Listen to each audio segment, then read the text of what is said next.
It was the summer of 1989 in Maumee, Ohio, and a group of teenage nerds gathered together to alleviate summer boredom with an action-packed afternoon of gaming. On this particular afternoon, the diversion of choice was Fortress America, a board game from Milton Bradley's Game Master series. In this possible future and somewhat prescient plot of Fortress America, an isolationist America first, United States develops orbital laser satellites, kind of like a space force, and ends up enraging the rest of the global population so much that they all team up in various regional alliances and invade America. For this fateful game, we had players beyond the usual four that the game required. So the young nerd, who shall remain nameless, who aggressively asserted his need to represent this isolationist future version of our native land, was ironically forced to accept a partner. That partner was none other than Mike Matoni here, who had no idea that he was about to become a legendary victim of pathological gamer irrationality. By mid-game, things were not going well for Team America, and after poor Mike rolled a particularly awful defense in a crucial skirmish, the aforementioned nerd, who shall not be named, snatched the dice and uttered the simple yet soul-crushing three words that would hence be repeated at every game that ever followed in our 30-plus history of gaming together. You roll bad. If you are someone who rolls bad and you are rolling up a 5th edition Dungeons & Dragons character, you might not be happy with the results. In this episode of Dungeons & Decisions, we are going to examine the relative merits of rolling ability scores or using alternative means for generating these scores. But before we do a deep dive into this topic, let's talk about this show. Welcome to Dungeons & Decisions. This is a show about 5th edition Dungeons & Dragons and general nerdery. We are a group of gamers who have been playing together for over 30 years. We are now in our 40s, all of us, and we have a lot of thoughts about the game and a lot of reflections that we would like to share with a wider audience. The purpose of the show basically is to help you make decisions in regards to Dungeons & Dragons. There are a lot of decisions throughout the game, both for players and for dungeon masters, that require some thought, some planning, some thinking about your character, but most of all, deciding what for you is going to be the most fun. And we want to help you with that. And we also love the game and we love talking about it. So we are going to do our best to dissect this game for you, talk about some cool aspects of it, and possibly, make fun of each other in the meantime. So the first thing I want to do is go around and introduce ourselves, and we're going to start with Al. Hello, everyone. My name's Alan Barris. I'm known to this group as Al. I started playing D&D in 1984 with the infamous Red Box and a few AD&D books. I didn't quite understand how they all went together and didn't figure that out for quite a while afterward. But I started running the game in 84, not well, but I started running it in 84. I ran D&D for our group during high school quite a bit. Although Russell was actually, to give credit where credit is due, the first DM that actually ran a game for everybody here at the table. I ended up taking a break from Dungeons & Dragons in college because, not because I was busy, but because I had a bunch of other games to play. We ended up doing the old West End version of Star Wars. We ended up doing Art House-Oriented Cyberpunk, among many other things. Mayfair Games' Underground was one of our favorites as well. So we ended up, I ended up being drawn back to D&D after college. One of my college gamers called me up one day and said, Al, you gotta look into 3rd edition. And I made fun of him for a while because I thought D&D was for babies at that point. And then I heard what he was actually saying, and I decided to jump back in, and I've never really left. So now I move us over to Chad. Hi, I'm Chad. I play the plucky relief character. When I die, all the heroes in the campaign know that stuff just got real. I first got into D&D in about 8th grade, so that would be about 88. And a friend of mine and I, we had found the Player's Handbook and the Fiend Folio, a little precursor to the Monster Manual. And I remember we were going through it, rolling up characters and just kind of going through that Monster Manual and seeing like all these worlds that are just kind of being created in your imagination and drawn on the page and just kind of being drawn in without even a storytelling part of it. In fact, it was just the two of us, so we just kind of did random monster encounters and rolled dice and figured out the mechanics.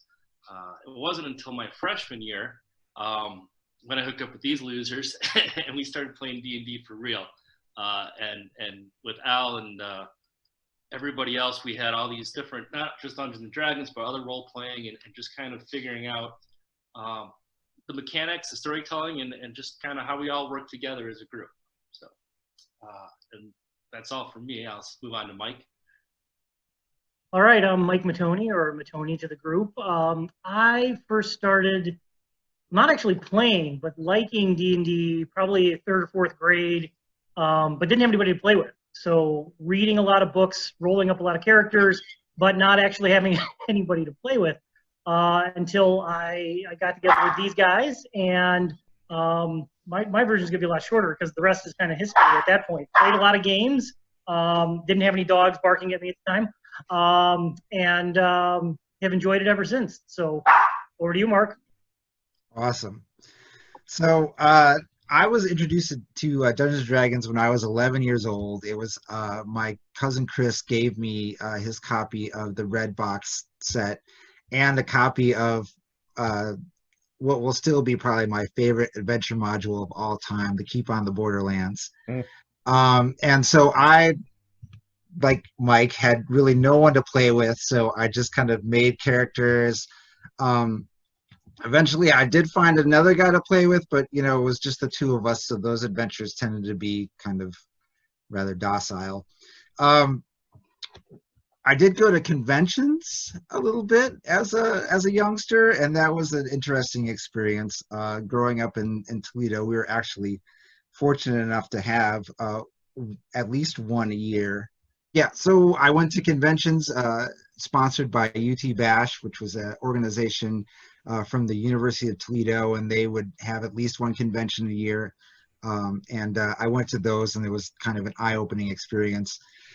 And then I met Mike, and kind of our gaming group kind of grew from that because Mike had been playing with Al, and really, I guess, a core of 6 guys in our group that, as Al said, kind of all first played together in this game at my house where we played basic D&D, and there was a adventure. I don't really remember much of the details except for the lizard man that one of our friends charmed and ended up being like the best character in the party. So we've been playing together, ever since then, ever since we were 14-year-old guys, and we love the game. It's been great in our middle years, a way for us to connect from a distance, and just really have a way of socializing together and having fun together, even though we can't actually be together physically. And it's been really meaningful. And probably the best part about D&D is that I've been able to share it with my children. I have 2 boys, and they both have learned how to play. And so the 4 of us have played with the 2 of them, and I've run games for them, in my house, and we have a lot of fun doing it together. And it's been great for me to share something that I really love with them. And that kind of sentiment is kind of what's driven us to do this show. D&D for us is love. It is something that we really enjoy doing together, and enjoy passing on to other people. And so we want to do this show so we can talk about it and help other people with their games, and give other people things to talk about in their nerdy discussions. And that's that's kind of the philosophy that's guiding Dungeons and Decisions. And we're doing this, out of love, and want to make sure that we address all kinds of different topics throughout the game, throughout our discussions of the game, and is especially hit upon all these various aspects of the game that kind of appeal to us. Things like role playing and the ever-present we'll say munchkining, min-maxing, whatever phrase that you want to use, the kind of optimization of characters. But that's not, our entire focus, and certainly you're not going to hear us making top 10 lists of various things or whatever. We're really just looking at about different ways that that you can help decide what to do in the game that's going to make it the most fun for you. So the topic that we've chosen for today's discussion is ability scores. And I'm going to turn things over to Al, and he is going to talk about what ability scores are and kind of how historically they've been generated in various editions of the game. So Al? All right, so let's begin. In all editions of D&D, the ability scores have been strength, dexterity, constitution, intelligence, wisdom, and charisma. We'll talk more about what these ability scores mean later on, not today, but it's important that they've always been the same. This is all the way back to the white box that starts off the game. I can't say they go back to Chainmail, which was the origin game that Gygax came up with. Its stats were weird, and it was more of a war game. Really, it's really once we get to the white box of D&D way back when that we get the ability scores set. So prior to 3rd edition, ability scores were good for some mundane purposes. So things like determining your ability to hit and damage other creatures, both strength and dex filled that role. Your ability scores would determine your armor class and your hit points. So this was dex and con that primarily adjusted those scores. And they also fed into actions you'd take as part of your class. So they might affect the number of wizard or cleric spells you could cast in a particular day, or how many you could know. Or they might affect your thieving ability percentages back in the old days before we even had skills. The thieves would have things like sneaking, and they'd have a certain percentage, and that percentage would go up based on their dex. So there'd be a little bit of an adjustment. So that said, once we moved into 3rd edition, ability scores became, I think, a lot more important to the game because they finally got tied into skills. It wasn't just the main things you did as your class that were determined by your ability scores. It was really everything. It was all interactions with the game get filtered through these ability scores in some way. So the skill focus continues into 4th edition and 5th edition. So that setup in 3rd continues into the present. So in 5th edition, ability scores, they're important to your effectiveness in your class, and they can affect your effectiveness in more general actions as well. So they're really, again, your primary way of seeing your character operating with this fantasy world. So every class is primarily based on a single attribute score. And back in earlier editions of the game, this was called your prime attribute. So it is usually in your interest to have the highest number that you can get here. So fighters are either based on strength or dex, sometimes kind of sharing between both, but mostly one or the other. You either go with light weapons or heavy weapons. Thieves are primarily based on dex. Monks are primarily based on dex too. Wizards are based on intelligence. Sorcerers are based on charisma, and so forth. We can go through the entire list to identify the prime attributes. In some cases, a second ability score is important. So some arcane trickster thieves, for example, base their spellcasting on intelligence. So there you go. And the monk special abilities are also based on wisdom. Their difficulty classes are determined by the wisdom of the monk. So ability scores also affect your saving throws. And in all editions of the game, saves are your ability to resist various terrible things that can happen to you. I think only 4th edition did the saving throw really get separated from your abilities. In all of the cases, it's been somehow tied in. So scores set up what you're good at, and they also set up your weaknesses. So your cleric might end up with a really low dexterity, for example. So they're bad at sneaking around, and they might end up taking full damage from that fireball that they wanted to dodge desperately. So this is the problem with setting up what the kids call a dump stat. They set up a way for the DM to mess you up. So you want to be careful about the dump stat, unless you don't really care what happens to your character, or you think what happens to your character is entertaining or might be entertaining to others, which is a different story. We'll get to that later on today. So that said, the method of generating these ability scores has changed considerably over the years. So in original D&D, so going back to that white box and then to the red box that followed that, which a lot of people started on, including Russell and me. You rolled 3d6 per stat. You went down the line. This yielded a result between 3 and 18, with 11 being about average. And what you got, you got. So these scores determined everything about your character, because there were because again, you had to be at least somewhat good at something. Like, for example, you had to be somewhat good at strength to be a fighter, or else you'd really be bad at it.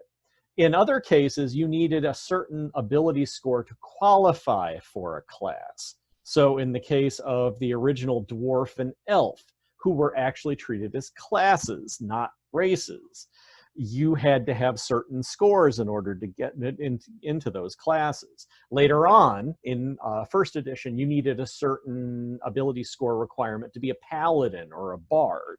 And again, if you didn't meet these requirements, well, too bad for you. If you really wanted to play that wizard and you rolled a 3 intelligence, you ain't playing no wizard.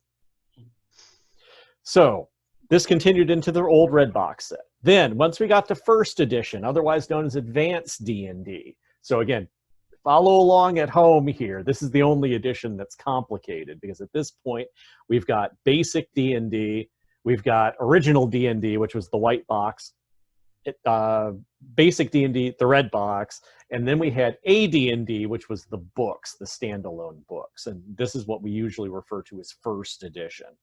So once we got to first edition, otherwise known as advanced D&D, the default changed in the player's favor. So at that point, we get the method that has lasted to this day. Roll 4d6, player drop the low dice, so you still get a range between 3 and 18, but it's weighted a little bit more in your favor. And the player could arrange them as they wanted. So no longer were the days where you were doomed by your 3 strength to not be a fighter. You could change one of your other ability scores in there. So that said, there were alternative stat generation methods in the DM's guide, and they were all based on random rolling. There were other ways that you could roll up characters, but they were all random rolls. None of the point buy stuff or standard array stuff we're going to talk about later on. And players were always told to check with their DM about what method was used. Then for second edition, the random roll methods got moved into the player's handbook. And the core method, the first one that's always listed, and as a rhetorician by trade, among other things, I always maintain that in a directions manual, like a D&D book ultimately is, the first option you're given is always the default option. It's always what the designers assume you're going to do. Now, the other options are all valid, but again, there's always that assumption that this first one's going to be what we look at, and that's going to be, oh, that's what we're obviously going to do, right? And then there might be some weird cases otherwise. So in third edition, this is where the big change happened. So in third edition, the same basic method from first edition is still listed first, but the 2 alternative methods that were introduced were what we call point buy, where you get a certain starting score in each of the abilities and then a certain number of points to buy them up, and also what we call the default array. And the interesting thing about the default array is that it was originally set in third edition. It was 13, 14, 13, 12, 10, and 8. And this array of scores is still what we use in 5th edition. I think 4th deviated from it somewhat, but 4th edition is dead to us after I discuss it today. We may or may not come back to discussing the poor, neglected 4th edition. So in 4th edition, default array and point by were ranked first in the player's handbook. I think the assumption was in 4th edition, among many other assumptions that were made, that random rolling was kind of frowned upon, because I think they realized that a random roll could make your character so much better than everybody else in the group, or so much worse than everybody else in the group. And 4th edition, I think, really wanted to minimize that. They were very big into balance between the character classes, and we're going to talk more about that in a later episode, about how character advancement has changed over the course of games, because it's really interesting to look at. The way that the classes were originally power balanced against each other was that some gained levels faster than others. So not the case now, obviously. So then in 5th edition, the same options exist. We've got random rolling, standard array, and point by. But random rolling is back to being first. And I think the assumption of 5th edition, for a bunch of reasons, was that people were finally going to go back to random rolling. That this is, in a lot of ways, a return to the kind of world we were playing back in 2nd or even 3rd edition D&D. Especially 2nd edition. I really think that 1st and 2nd were really what they were trying, the magic they were trying to go back to for this edition. And I think to a certain extent they kind of succeeded. So that said, that is how character generation has changed over the years. So back to you, Mark, to set up Mike's part. Yeah, so what we want to do now is talk about these methods, and we're really going to kind of weigh them in 2 different areas. There's 3, but we kind of are lumping kind of point by and the standard array in the same category. And Chad is going to discuss those. But first, Mike is going to give us an overview of rolling your stats. Take it away, Mike. All right. So the player's handbook on the current edition lists the 4d6 method. So when we say 4d6, we mean rolling 4 6-sided dice. And then choosing the best 3 out of those 4 dice. And Al, does it currently require you to go line by, or can you put those in any in any ability score as you choose? It's in any order, luckily. Okay. Now there are variations that you can use on that. One particular variation would be that you get an extra roll, and so if you get a particularly low roll, you can drop that one and substitute it. Another alternative would be you have a default value, say like a 16 or 15, that you can use as a substitute for one of your dice rolls.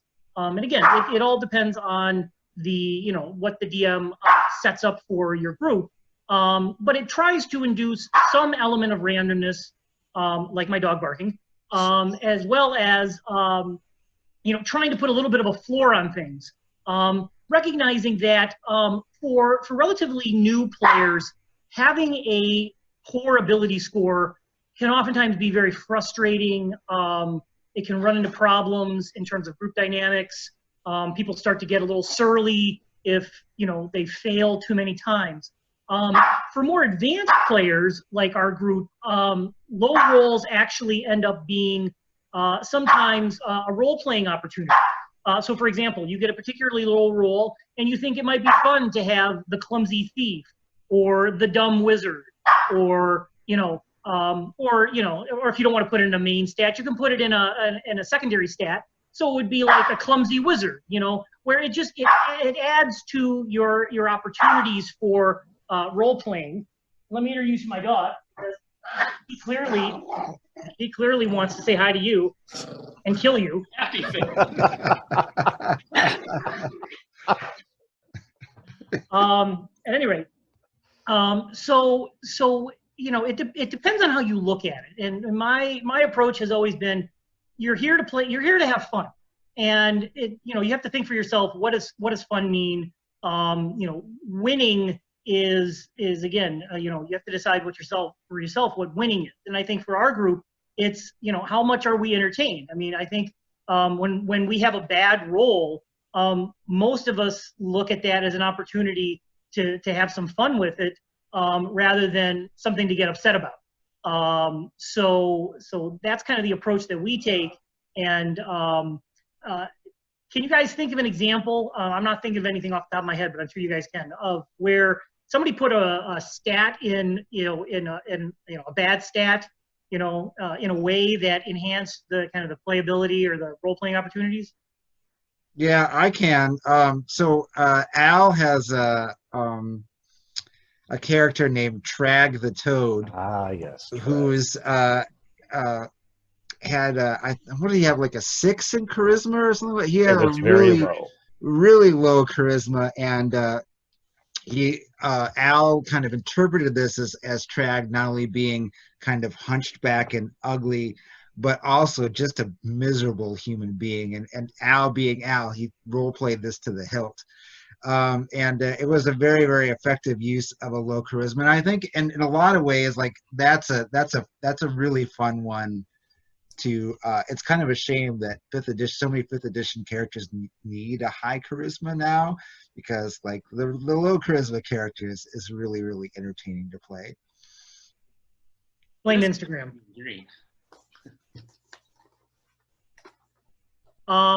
Let's see. So the other thing to recognize is again, it's two sides of the same coin. Dice rolling can give you the opportunity for really great stats as well as really poor stats. So again, you get a really great stat that also gives you wonderful opportunities for role playing. Again, the high charisma, you could play it as someone who's, sort of the Dudley Do-Right, every time he smiles, his teeth bling, or alternatively, you could play it as just a completely narcissistic personality. You're always looking in the mirror, or or whatnot.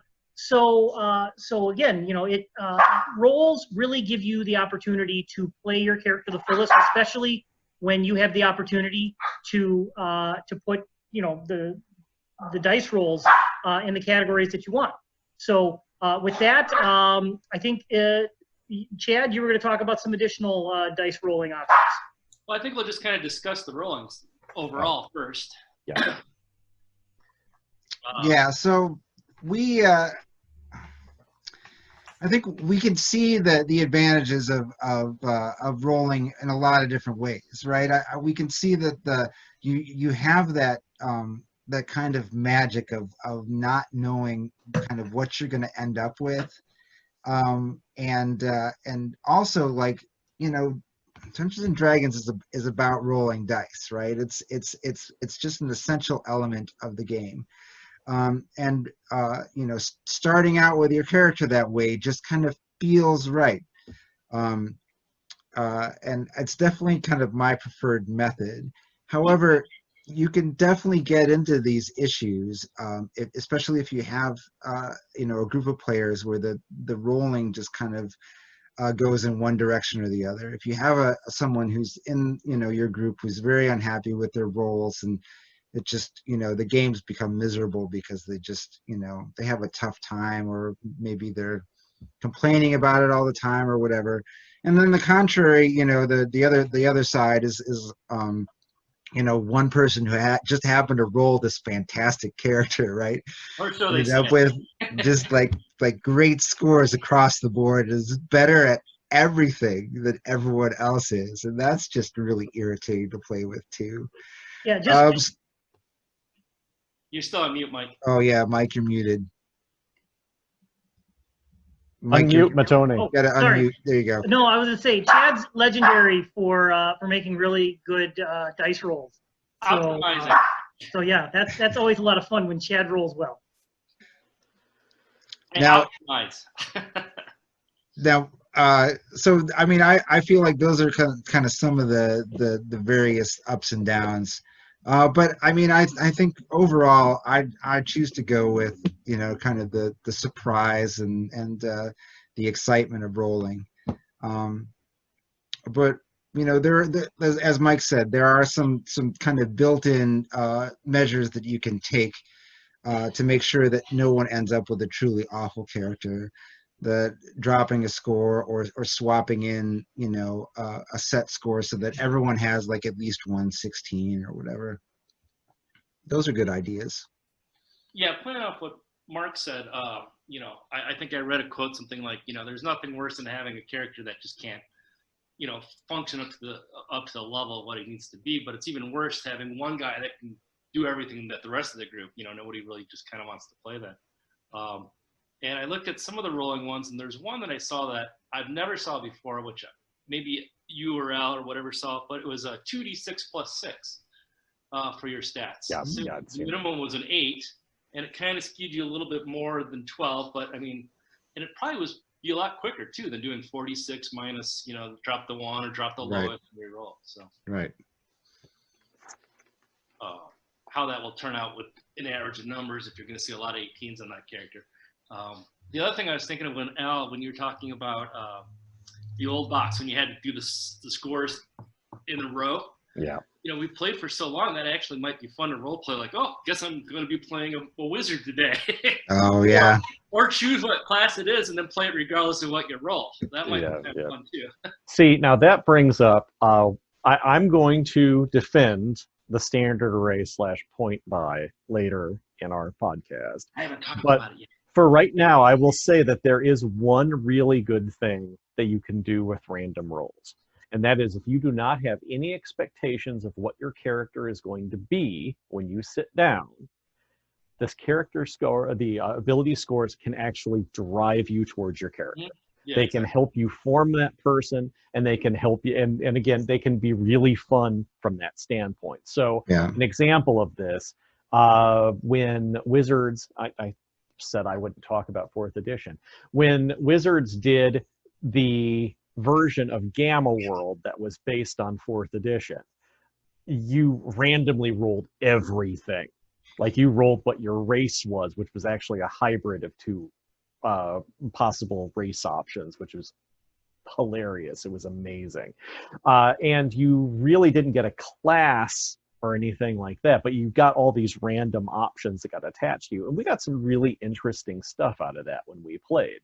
And I think back to some other OSR games, the games that are coming out right now that are actually kind of weirdly popular again, that duplicate old either basic D&D or 1st edition D&D in a variety of ways.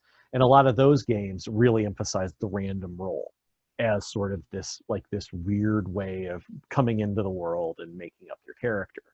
That said, I will go on record as saying that the thing that random roll is really bad for is when you want to create a character that's in your head.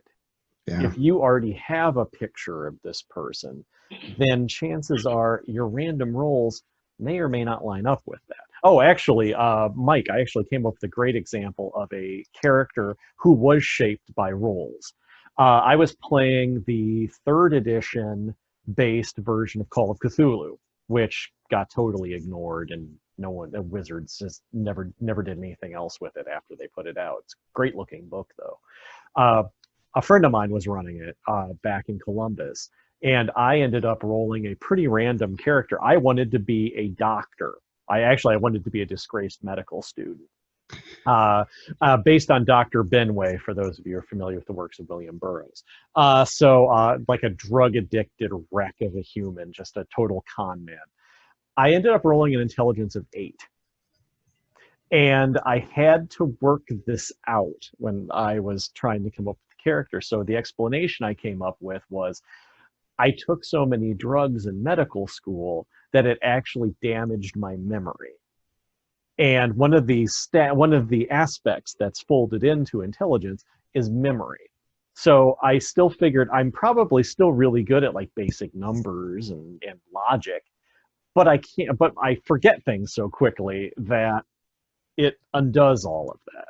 And it actually ended up being kind of fun. I was actually a high charisma doctor in that case. It actually worked out the way I saw the character ultimately. But given a point buy, I wouldn't have gone with an 8 intelligence. I can tell you that right now. Not for Call of Cthulhu. That was asking for death. So you got to be able to figure out those clues. All right, we talked about point buy and an array, so if you guys are good, I'll move on to my section. Yeah, go for it. All right. Welcome to Chad's Corner. I'm Chad, and this is my corner. And we're going to talk about ability scores. We've got two options, the point buy system and the standard array.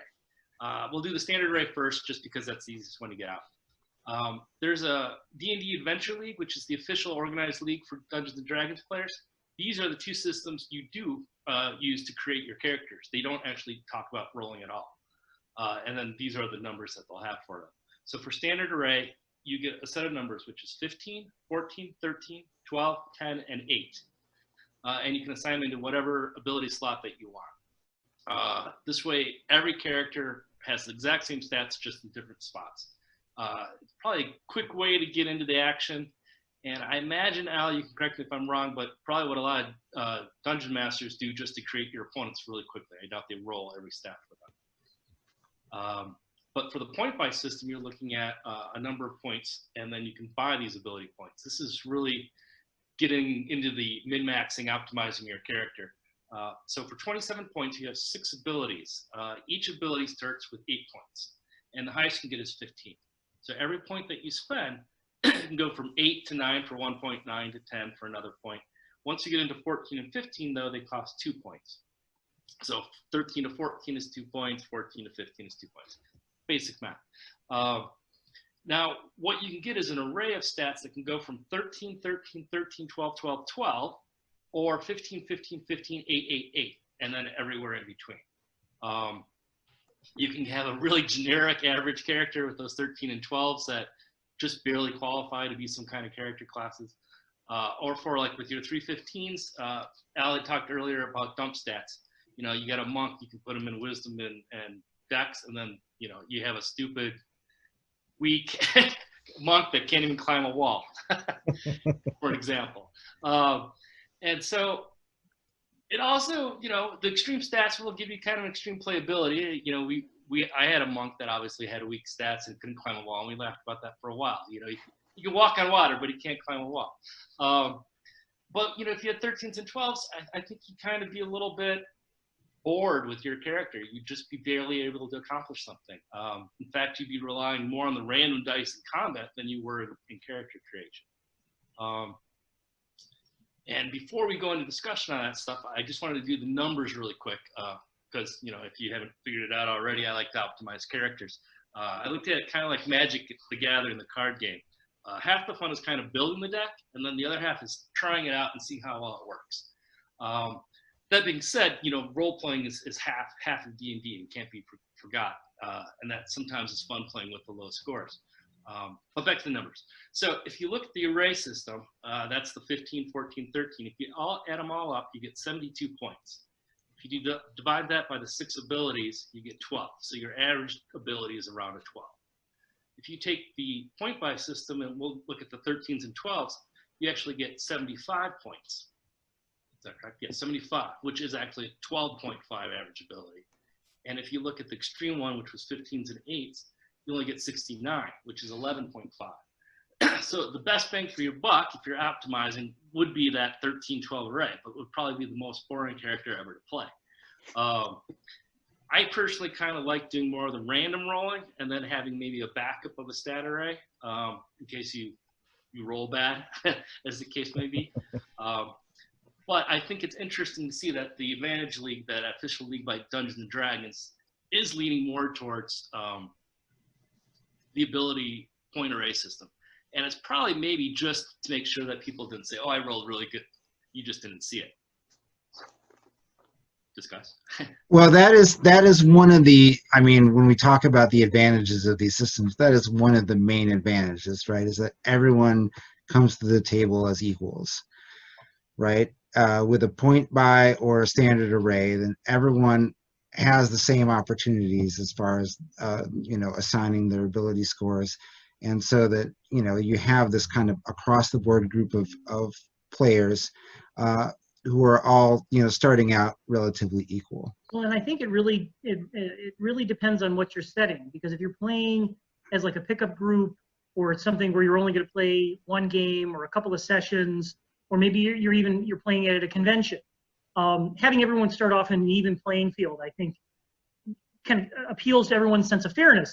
Whereas if you're playing it in a more, long-term campaign setting, and the RPG aspects are really coming to a fore, I think that's where the variability also plays a greater role. So I think, you want to think about what the context of the game is, when you're thinking about what system of character generation or ability score generation is the best one for a given environment. Yeah, but as Al and Chad pointed out too, there's this other like great advantage of these systems, and that is control. And you come to the table with an idea of what you want already, and these systems help you achieve that much better than random rolling. You can use point buy to give yourself the three high scores and stats that you really need for your paladin or whatever, or you can go middle of the road across the board and have this versatile bard character. You can do kind of whatever you want, and know that the tools are there for you to create the character that you desire. It's just, as you said, Mike, lacking in a little spontaneity. And I lack in spontaneity, so it's obviously the one that I like. The big problem with random rolling is that it can introduce, and this, okay, let me rephrase this. It's not a problem in some people's games. Some people like wackiness. I don't tend to, and especially in a situation where, I don't know, I put a lot of effort into creating a game world and kind of want to moderately serious game, just not a bunch of idiots wandering around wrecking everything. You want someone to break your game, Al? And I'm just saying that, if someone comes along with that 6 in charisma, and again, actually 6 in charisma isn't quite as bad as like the 6 in intelligence or like really deep low stats, that can really screw that up. Now, that said, I think that is a little bit of bias from TV and movies, because we tend to see characters who excel in a few things, and then, like, for example, let's go with something from Game of Thrones, Brienne of Tarth, who is supposedly of low charisma, but she's TV ugly. So,